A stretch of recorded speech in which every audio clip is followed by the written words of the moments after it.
حضرت ابو بکر صدیق کے دور خلافت میں حضرت عمر کا معمول یہ تھا کہ رات میں اٹھتے اور تہجد کی نماز پڑھنے کے بعد فجر کی نماز سے پہلے تہجد کی نماز پڑھنے کے بعد وہ رات میں نکل جاتے اور ایک بوڑھی عورت کے گھر پہ جاتے، اس کے برتن صاف کر دیتے، اس کے کپڑے دھل دیتے اور اس کے گھر میں جھاڑو لگا دیا کرتے تھے۔ کسی نیکی کو حقیر مت سمجھو۔ حضرت عمر فاروق کا معمول دیکھیے گا، کیا کر رہے ہیں؟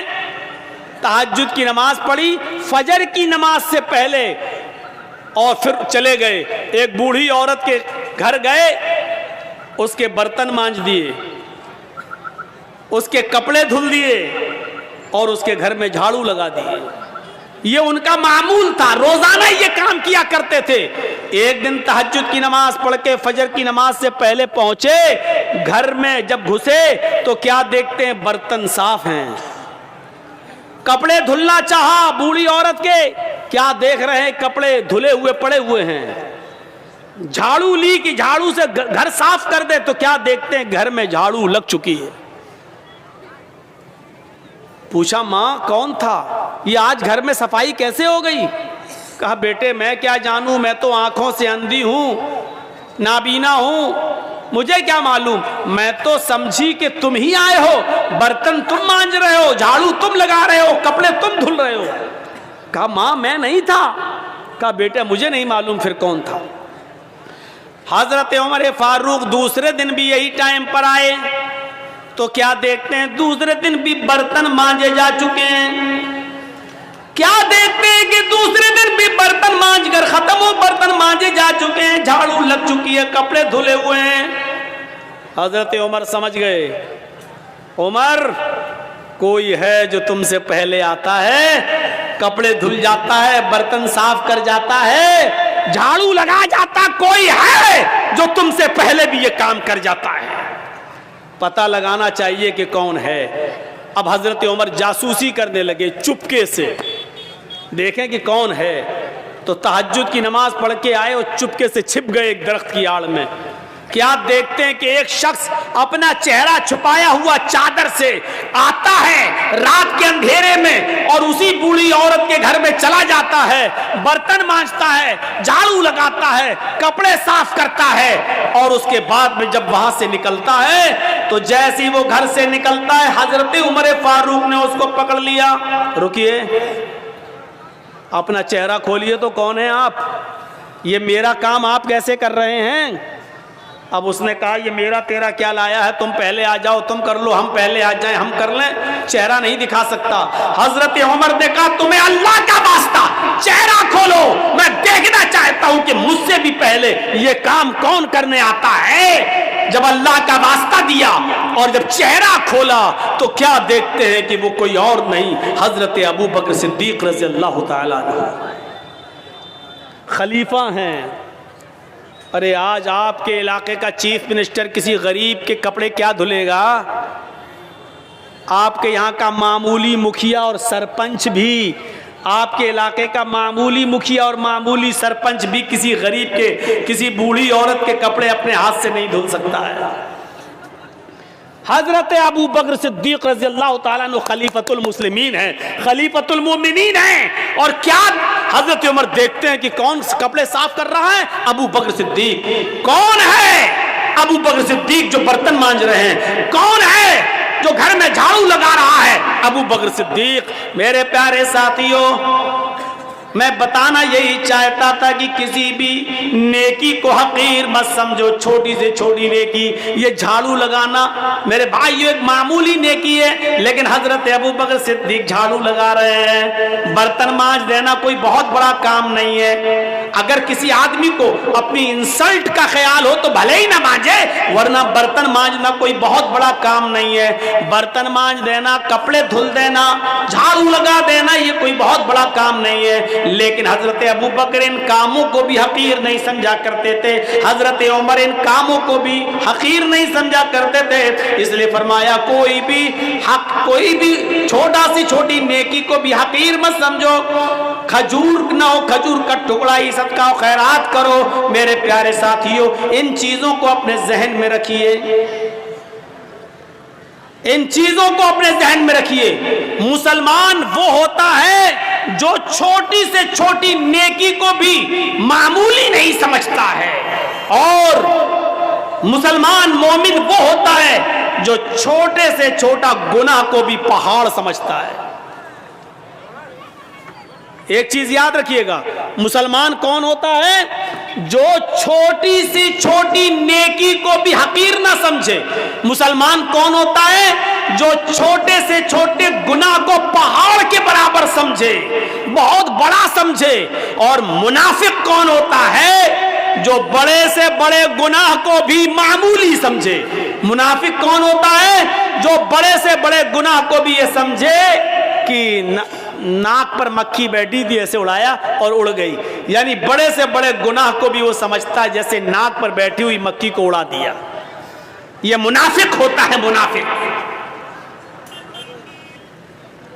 اندازہ لگا رہے ہیں آپ؟ مسلمان کبھی چھوٹی سے چھوٹی نیکی کو بھی حقیر نہیں سمجھتا، اور کوئی چھوٹے سے چھوٹے گناہ کو بھی معمولی نہیں سمجھتا بلکہ بہت بڑا گناہ سمجھتا ہے. صحابہ کرام فرماتے ہیں، اے لوگوں جن گناہوں کو تم معمولی سمجھ کر جاتے ہو، ہم اللہ کے نبی کے زمانے میں، ہم رسول اللہ صلی اللہ علیہ وسلم کے زمانے میں، ہم چھوٹے سے چھوٹے اور معمولی سے معمولی گناہ کو بھی پہاڑ کے برابر سمجھا کرتے تھے، پہاڑ کے برابر جانا کرتے تھے. ہم نبی اکرم صلی اللہ علیہ وسلم کے زمانے میں معمولی سے معمولی گناہ کو بھی پہاڑ کے برابر سمجھا کرتے تھے.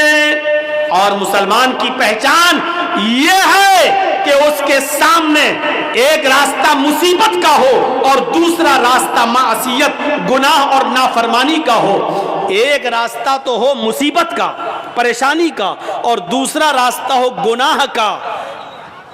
تو مسلمان وہ ہوتا ہے جو مصیبت کے راستے کو اختیار کر لیتا ہے لیکن گناہ کے راستے کو اختیار نہیں کرتا. اب میں مثال دوں گا، ذرا سنیے گا میرے پیارے ساتھیوں.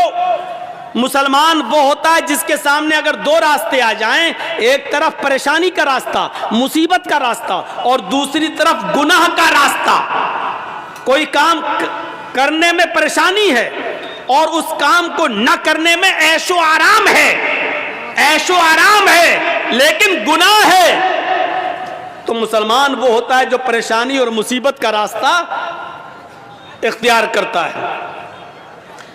حضرت یوسف علیہ السلام کو دیکھیے، چھوٹے ہیں، بچے ہیں، اور ان کے بھائیوں نے برگلا لیا اپنے ماں باپ کو، اپنے باپ یعقوب علیہ السلام کو بہکا لیا.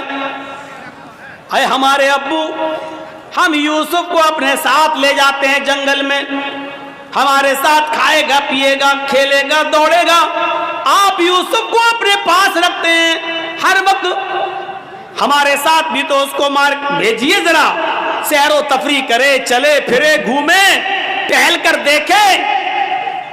اور باپ نے بہت منع کیا لیکن بیٹوں نے منا لیا، اور باپ نے حضرت یوسف علیہ السلام کو بھائیوں کے ساتھ، بیٹوں کے دوسرے بیٹوں کے ساتھ بھیج دیا کہ جاؤ، لے جاؤ، لیکن یاد رکھنا، خیال رکھنا یوسف کا، چھوٹا بچہ ہے. دیکھو،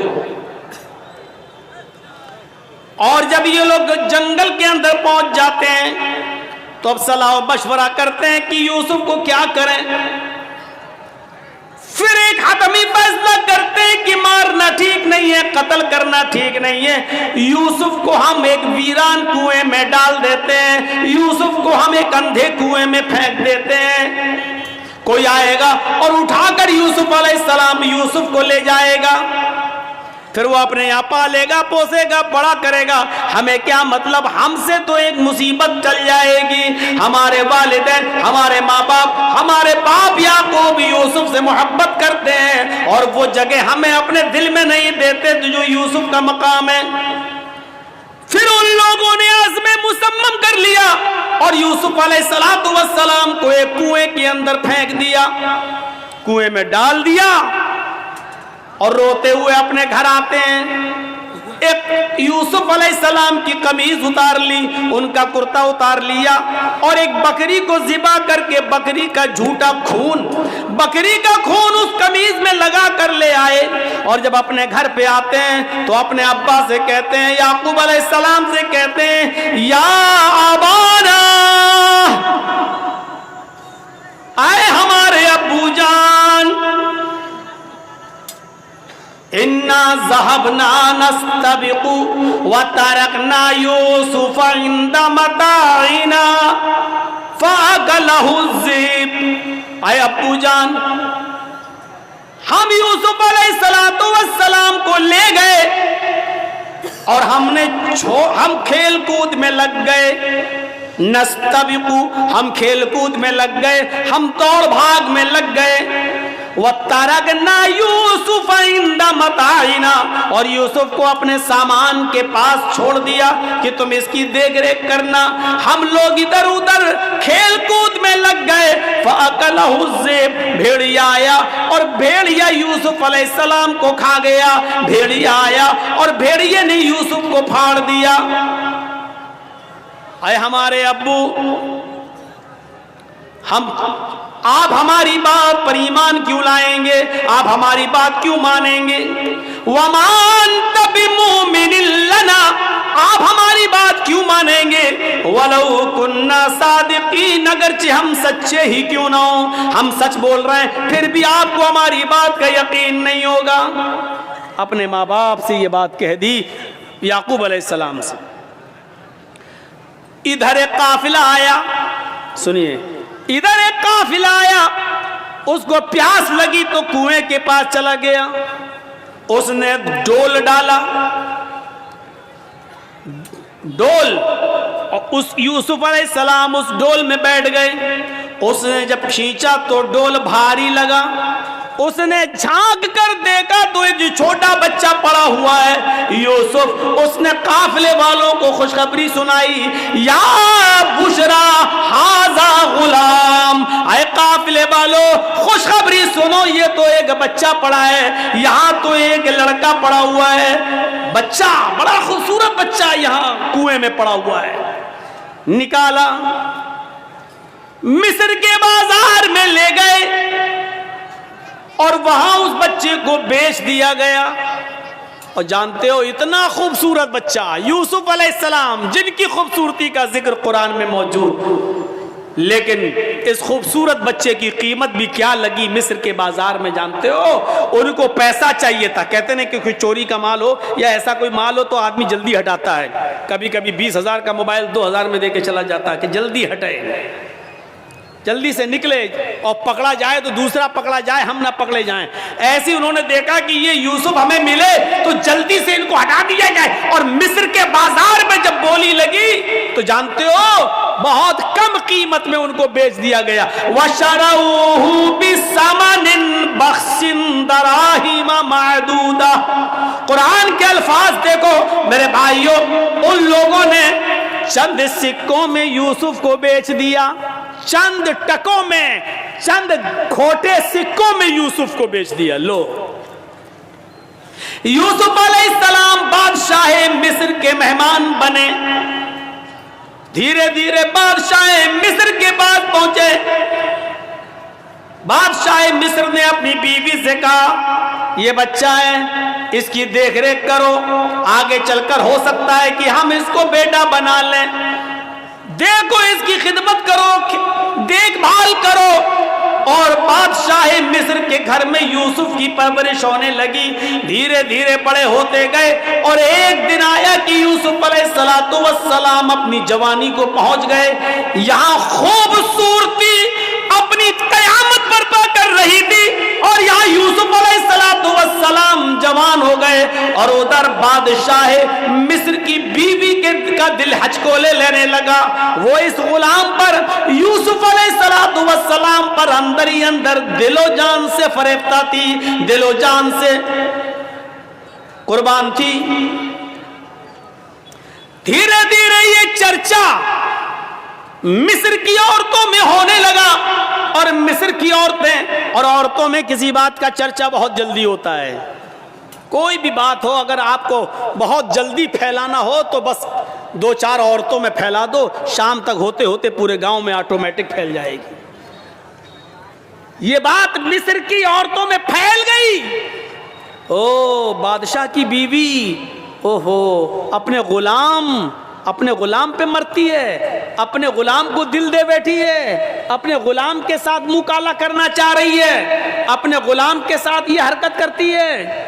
بادشاہ مصر کی بیوی کے چرچے جب مصر کی عورتوں میں ہونے لگے تو اس عورت نے، یعنی بادشاہ کی بیوی نے ساری عورتوں کو دعوت دے دی۔ غور کیجئے، ساری عورتوں کو دعوت دے دی، سب کے سامنے پھل رکھ دیے، سب کو چھریاں دے دیں، اور جب وہ پھلوں کو کاٹنے لگی تو اس عورت نے، بادشاہ مصر کی بیوی نے یوسف علیہ السلام سے کہا، اے یوسف ان عورتوں کے سامنے سے گزر جاؤ۔ یوسف علیہ السلام ان عورتوں کے سامنے سے گزر رہے ہیں، اپنی مالکن کی بات ماننا پڑے گی۔ یوسف علیہ السلام اپنے مالک کی بیوی کی بات مانتے ہوئے ان عورتوں کے سامنے سے گزر رہے ہیں۔ جب ان عورتوں کے سامنے سے گزرے تو ان عورتوں نے جب یوسف علیہ السلام کو دیکھا، یوسف علیہ السلام کو دیکھا، قرآن کہتا ہے وہ پھل کاٹ رہی تھی، بجائے پھل کاٹنے کی وَقَطَّعْنَ أَيْدِيَهُنَّ، انہوں نے اپنی انگلیاں کاٹ ڈالی، انہوں نے اپنے انگلیوں پر چھریاں چلا لی، اپنی انگلیوں کو کاٹ ڈالا۔ اور جب یوسف پر نظر پڑی تو چیخ پڑی، مَا هَذَا بَشَرٌ إِنْ هَذَا إِلَّا مَلَكٌ كَرِيمٌ، یہ کوئی انسان نہیں ہے، ما ھذا بشر، یہ کوئی انسان نہیں ہے، ان ھذا الا ملک کریم، نہیں یہ تو ایک معزز اور مکرم فرشتہ نظر آتا ہے، یہ کوئی انسان لگتا ہی نہیں ہے، دیکھو کتنا خوبصورت ہے، کتنا حسین و جمیل ہے، یہ کوئی انسان نہیں، یہ تو کوئی بزرگ فرشتہ نظر آ رہا ہے۔ مطلب سمجھ رہے ہیں؟ ابھی صرف بادشاہ کی بیوی فریفتہ تھی یوسف پر، اب مصر کی ساری عورتوں نے دل دے بیٹھا یوسف۔ ہر عورت چاہنے لگی کہ یوسف ہمارے ہو جائیں، یوسف ہمارے ہو جائیں۔ ایک فتنہ کھڑا ہو گیا۔ اب بادشاہ کی بیوی نے کہا، دیکھ لیا تم نے، اب بتاؤ اس میں میری کیا غلطی ہے؟ اس کو میں نے بہت بہکایا، اپنی طرف مائل کیا، لیکن یہ بچا رہا، اور پھر یوسف کے سامنے دھمکی دیتی ہے بادشاہ کی بیوی، اے عورتوں، اے مصر والیوں سنو، اگر یوسف نے میری بات نہیں مانی، میری خواہش پوری نہیں کی، میں اس سے جو چیز چاہتی ہوں، اگر میرا مطالبہ اس بچے نے، اس لڑکے نے، اس غلام نے اگر پورا نہیں کیا تو یہ جیل میں سڑے گا، یا سخت سے سخت سزا میں اس کو دلاؤں گی، سخت سے سخت سزا دلواؤں گی یا جیل میں سڑے گا۔ اب یوسف علیہ السلام کو جب دھمکی ملتی ہے تو یوسف علیہ السلام کے پاس دو ہی راستے تھے۔ ایک راستہ تو یہ تھا مصیبت کا، اس عورت کی بات نہ مانیں اور جیل میں چلے جائیں، یہ مصیبت کا راستہ تھا۔ میں نے کہا نا، مومن کے لیے اگر ایک طرف مصیبت کا راستہ ہو اور ایک طرف گناہ کا راستہ ہو، معصیت کا، تو مومن مصیبت کا راستہ اختیار کر لیتا ہے لیکن گناہ کا راستہ اختیار نہیں کرتا۔ یوسف علیہ السلام کے سامنے دو راستے تھے۔ یہاں بادشاہ مصر کی بیوی نے کہا کہ اگر اس نے میری بات نہیں مانی تو اس کو سخت سے سخت سزا دلواؤں گی یا جیل کے اندر سڑے گا۔ یوسف علیہ السلام کے پاس دو ہی راستے تھے۔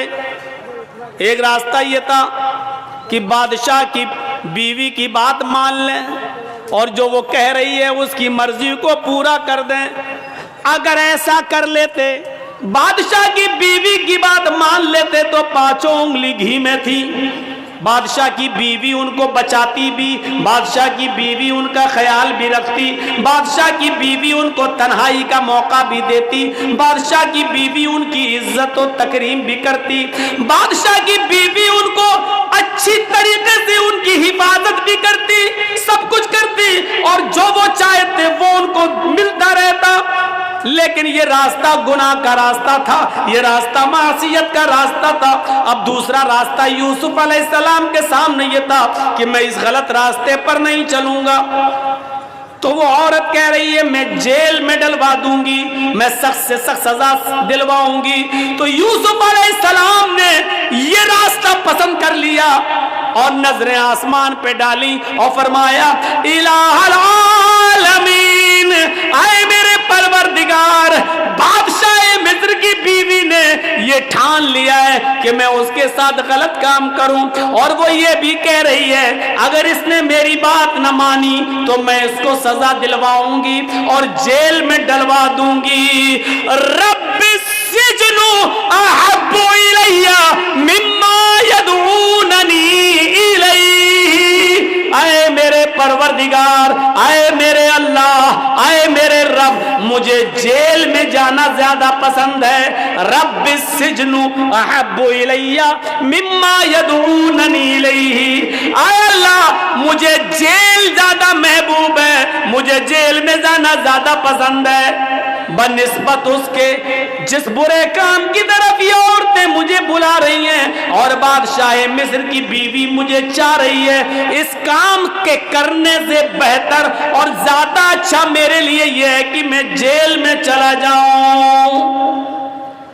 وَإِلَّا تَصْرِفْ عَنِّي كَيْدَهُنَّ أَصْبُ إِلَيْهِنَّ، اے ہمارے پروردگار، اے ہمارے رب، اگر تو نے مجھے ان کی چالوں سے نہ بچایا، اے اللہ اگر تو نے مجھے ان کی چالوں سے میری حفاظت نہ کی.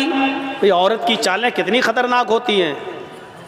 آپ کو اپنے گھر میں پیار و محبت کے جال میں پھنسا کر بلا بھی لیں گی اور آپ کو پھنسوا بھی دیں گی، آپ کو پھنسوا بھی دیں گی. تو اسی لیے یوسف علیہ السلام کیا کہہ رہے ہیں وَإِلَّا تَصْرِفْ عَنِّي كَيْدَهُنَّ، اے اللہ مجھے جیل جانا زیادہ محبوب ہے، زیادہ پسند ہے بنسبت اس کے جس برے کام کی طرف یہ مجھے بلا رہی ہیں. اے اللہ اگر تو نے مجھے ان کی چالوں سے محفوظ نہ کیا، اگر تو نے مجھے ان کی چالوں سے نہ بچایا، اسبو الیہن، تو میں بھی ان کی طرف جھک جاؤں گا، میں بھی ان کی طرف مائل ہو جاؤں گا، میں بھی ان کے ساتھ غلط کام کر بیٹھوں گا. وَأَكُن مِّنَ الْجَاهِلِينَ، اور میں جاہلوں میں نادانوں میں سے ہو جاؤں گا. اے اللہ میں جاہلوں اور نادانوں میں سے ہو جاؤں گا. اس لیے اللہ مجھے ان کے شر و فتن سے اور ان کی چالوں سے تو میری حفاظت فرما. اس واقعے کی روشنی میں جو قرآن کی آیت سے میں نے ثابت کیا ہے، کیا پتہ چلتا ہے میرے بھائیوں کہ مومن وہ ہوتا ہے کہ جس کے سامنے ایک طرف مصیبت کا راستہ ہو اور ایک طرف گناہ کا راستہ ہو تو وہ مصیبت کو اٹھانا اور پریشانی کو مول لینا یہ زیادہ بہتر سمجھتا ہے، لیکن گناہ کو اختیار نہیں کرتا ہے. یہ مومن کی نشانی ہے. ہمارے اور آپ کے پاس یہ نشانیاں ہیں. کیا ہم مومن ہیں؟ کیا ہم ایسا کرتے ہیں؟ اس لیے یاد رکھیے میرے ساتھیوں، گناہوں کی دلدل سے بچیے، گناہوں کی دلدل سے بچیے اور اللہ رب العالمین کو پکارتے رہیے، اپنے گناہوں کی توبہ اور معافی مانگتے رہیے کہ اللہ رب العالمین فرماتا ہے قُلْ يَا عِبَادِيَ الَّذِينَ اسْرَفُوا عَلَىٰ أَنفُسِهِمْ لَا تَقْنَطُوا مِن رَحْمَةِ اللَّهِ. اے محمد صلی اللہ علیہ وسلم میرے بندوں سے کہہ دو یا عبادی الذین اسرفوا علی انفسہم، اے اللہ کے بندو، اگر تم نے گناہ کر کر کے، اگر تم نے ظلم کر کر کے، اگر تم نے عیاریوں مکاریاں کر کر کے گناہ کر ڈالے اور زمین و آسمان بھی بھر لیے، اپنی جانوں پر تم نے ظلم کیا، اپنی جانوں پر تم نے ظلم کیا ہے اور تم حد سے آگے بڑھ چکے ہو، لا تقنطوا من رحمت اللہ، کہہ دو اے اللہ کے بندو، اللہ کی رحمت سے نا امید مت ہو جاؤ، اللہ کی رحمت سے نا امید مت ہو، اللہ رب العالمین تمہارے گناہوں کو اب بھی معاف کر دے گا، بشرط یہ کہ تم سچے دل سے توبہ کرو، استغفار کرو۔ میرے بھائیوں یاد رکھیے گا، میں نے خطبہ مسنونہ کے بعد جو آیت پڑھی ہے وہ اسی سے متعلق ہے، توبہ اور استغفار سے۔ یا ایھا الذین آمنوا توبوا الی اللہ توبۃ نصوحا عسى ربکم ان یکفر عنکم سیئاتکم ویدخلکم جنات تجری من تحتها الانہار۔ اللہ رب العالمین کیا فرما رہا ہے؟ آئے مسلمانوں، آئے ایمانوں والو، تم اللہ سے خالص اور سچی توبہ کرو، توبو الی اللہ توبۃ نصوحا۔ آئے ایمانوں والو، تم اللہ سے خالص اور سچی توبہ کرو۔ خالص اور سچی توبہ کیا ہوتی ہے؟ توبۃ نصوحا کیا ہوتی ہے؟ توبہ کے مفہوم میں یہ تین چیزیں شامل ہیں۔ اگر کوئی آدمی اللہ سے توبہ کرتا ہے اور یہ تین چیزیں اس کی توبہ میں شامل نہیں ہیں تو وہ توبہ نہیں ہے۔ کوئی گناہ ہو گیا، اللہ توبہ توبہ توبہ توبہ توبہ، یہ توبہ نہیں ہے۔ بہت سے لوگوں کو آپ نے دیکھا ہوگا، کوئی گناہ کر بیٹھے، توبہ توبہ توبہ، یہ توبہ نہیں ہے۔ توبۃ نصوحا میں تین چیزیں شامل ہیں۔ پہلی چیز یہ ہے کہ اگر ہم سے کوئی گناہ ہو رہا ہے یا ہو گیا تو ہمیں اس پر ندامت ہو، یہ ہم کیا کر بیٹھے۔ پہلی چیز، کوئی غلطی ہم سے ہو جائے، کوئی گناہ جب ہو جائے تو اس پر پہلی چیز کیا؟ نادم ہونا، شرمندہ ہونا، یہ ہم سے کیا ہو گیا، اللہ یہ ہم سے کیا ہو گیا، پہلی چیز۔ اور دوسری چیز، جو گناہ ہم کر رہے ہیں اسی وقت اس کو چھوڑ دیں۔ مان لیجئے شراب پی رہے ہیں، 2 ہی گھونٹ پیے تھے، یہ مجھ سے کیا ہو گیا، توبہ توبہ استغفر اللہ، یہ کیا ہو گیا، یہ تو حرام چیز ہے۔ پہلی چیز شرمندگی، اور دوسری اب نہ پیئیں، فوراً چھوڑ دیں، دور کر دیں، ترک گناہ فوراً اسی وقت۔ اور تیسری چیز اس میں کیا شامل ہے؟ اے اللہ بہت بڑا جرم ہو گیا، اے اللہ میں وعدہ کرتا ہوں کہ آئندہ کبھی شراب کو ہاتھ نہیں لگاؤں گا، آئندہ کبھی میں اس گناہ کو نہیں کروں گا۔ یہ 3 چیزیں سمجھ لیا نا؟ پہلی چیز شرمندگی ہو، اللہ یہ مجھ سے کیا ہو گیا۔ دوسری چیز، اس غلطی کو، اس گناہ کو فوراً چھوڑ دو، اگر کر رہے ہو تو اسی وقت ترک کر دو، اب نہ کرو، اسی وقت چھوڑ دو۔ اور تیسری چیز، آئندہ مستقبل میں، فیوچر میں پھر کبھی وہ غلطی نہ کرنے کا عزم اور ارادہ بھی پکا ہو کہ اب آئندہ ہم یہ گناہ نہیں کریں گے۔ یہ 3 چیزیں جب تک ہماری توبہ میں شامل نہیں ہوں گی میرے پیارے ساتھیوں، ہماری توبہ نہیں ہوگی۔ توبہ تو ہے لیکن توبۃ نصوحا نہیں ہے۔ اللہ نے فرمایا یا ایھا الذین آمنوا توبوا الی اللہ توبۃ نصوحا، اے ایمانوں والو تم اللہ سے توبہ کرو سچی اور خالص۔ جب تم سچی اور خالص توبہ کرو گے تو عسیٰ ربکم ان یکفر عنکم سیئاتکم، تو اللہ تمہارے گناہوں کو مٹا دے گا۔ عسیٰ ربکم ان یکفر عنکم سیئاتکم، تو اللہ تمہارے گناہوں کو مٹا دے گا۔ ویدخلکم جنات تجری من تحتها الانہار، جب تم خالص اللہ سے سچی توبہ کرو گے تو اللہ تمہیں ایسی جنتوں میں داخل کر دے گا جس کے نیچے نہریں بہ رہی ہوں گی، جس کے نیچے نہریں جاری ہوں گی۔ توبہ کون کرتا ہے؟ مسلمان۔ توبہ کون کرتا ہے؟ مومن۔ کیونکہ اللہ تبارک و تعالی نے انسان کو دونوں صلاحیتیں دے کر بھیجا ہے۔ آج میں تمہیں ایک ایسی چیز بتلا رہا ہوں، اس کو اگر سمجھ لیا تو بہت کچھ سمجھ لو گے۔ اللہ نے انسان کو دونوں صلاحیتیں دے کر بھیجا ہے۔ اللہ نے انسان کو اچھے کام کرنے کی صلاحیت بھی دی ہے، اور اللہ نے انسان کو برے کام کرنے کی صلاحیت بھی دی ہے۔ انسان کو اچھے کام کرنے کی طاقت بھی دی ہے اور برے کام کرنے کی بھی طاقت دی ہے۔ اللہ نے انسان کو نیکیاں کرنے کی بھی صلاحیت دی ہے اور گناہ کی بھی صلاحیت دی ہے۔ ہاں، اور گناہ کرنے کی صلاحیت دی ہے تو گناہوں سے بچنے کی بھی صلاحیت دی ہے۔ انسان نیکیاں کر سکتا ہے تو برائی بھی کر سکتا ہے، دونوں صلاحیتیں ہیں۔ انسان برائیاں کر سکتا ہے تو برائیوں سے بچا بھی سکتا ہے اپنے آپ کو۔ یہ دونوں صلاحیتیں دے کر اللہ تعالیٰ نے انسان کو بھیجا ہے۔ یہ صلاحیت اللہ نے فرشتوں کے اندر نہیں رکھی ہے۔ اللہ نے فرشتوں کو صرف نیکیاں کرنے کی صلاحیت دی ہے، گناہ کرنے کی صلاحیت فرشتوں کے پاس نہیں ہے۔ کسی فرشتے سے کہو جوا کھیل کے دکھاؤ تو کوئی فرشتہ جوا نہیں کھیل سکتا۔ کسی فرشتے کو کبھی آپ نے سنا ہے کہ اس نے شراب پی؟ نہیں پی سکتا۔ کیوں؟ کیونکہ اللہ تعالیٰ نے فرشتوں کو گناہ کرنے کی صلاحیت دی ہی نہیں ہے۔ اللہ نے انسان کو گناہ کرنے کی بھی صلاحیت دی اور نیکی کرنے کی بھی صلاحیت دی، اور یہی انسان کا کمال ہے۔ کمال جانتے ہو؟ انسان کے مکمل ہونے کی دلیل یہی ہے۔ فرشتے مکمل نہیں ہیں، انسان مکمل ہے۔ اسی لیے اللہ تعالیٰ نے انسان کا درجہ فرشتوں سے بھی بلند رکھا ہے، بلند فرشتوں سے بھی بلند رکھا ہے۔ کیوں؟ کیونکہ فرشتوں نے اللہ کو دیکھا، فرشتوں نے جنت دیکھی، فرشتوں نے جہنم دیکھی۔ فرشتوں نے تو جنت جہنم دیکھی ہے۔ اگر وہ اللہ کی ہر وقت عبادت کرتے ہیں تو یہ کوئی کمال نہیں ہے۔ کمال تو یہ ہے کہ ہم نے اور آپ نے اور مسلمانوں نے جنت نہیں دیکھی پھر بھی جنت میں جانے کی خواہش، جہنم نہیں دیکھی پھر بھی جہنم سے بچنے کی خواہش، جہنم نہیں دیکھی پھر بھی دعا کرتے ہیں ربنا آتنا فی الدنیا حسنۃ وفی الآخرۃ حسنۃ وقنا عذاب النار۔ اے اللہ ہم کو دوزخ کے عذاب سے بچا لے۔ ہم نے اور آپ نے دوزخ جہنم نہیں دیکھی پھر بھی یہ دعا کرتے ہیں ربنا اصرف عنا عذاب جہنم ان عذابها کان غراما۔ اے اللہ جہنم کا عذاب ہم سے پھیر دے، جہنم کا عذاب ہم سے ہٹا لے۔ ان عذاب کانا غراما، تیرا عذاب بہت ہی زیادہ سخت اور چمٹنے والا ہے۔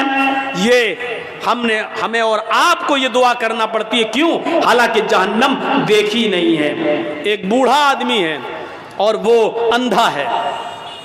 ایک اندھا آدمی جا رہا ہے اور راستے سے خوبصورت لڑکی چلی آ رہی ہے، خوبصورت حسین و جمیل، بلا کی حسین و جمیل، لیکن ایک اندھا نوجوان جا رہا ہے، اس بیچارے کو لڑکی دکھائی نہیں دے رہی ہے۔